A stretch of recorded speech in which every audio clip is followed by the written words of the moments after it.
1997 को गए हुए 28 साल हो गए नरेंद्र जी।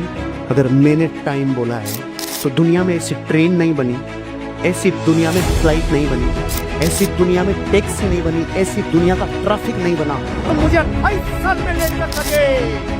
ये मेरा लाइफ का कॉन्सिक्वेंसेस है।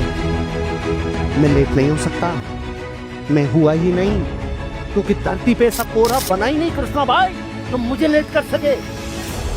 ऐसा कोहरा ही नहीं बना, ऐसा ट्रैफिक नहीं बना जो मेरे को लेट कर सके। न खाई, न कुआं, न जल, न थल, न नभ, न वायु, न अग्नि मुझे लेट नहीं कर सकती।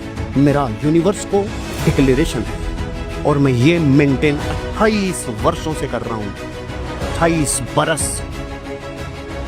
28 बरस से मेरी जुबान पे मैं कायम हूं। अगर मैंने टाइम दिया, मेरा टाइम को गुलाम होना पड़ेगा।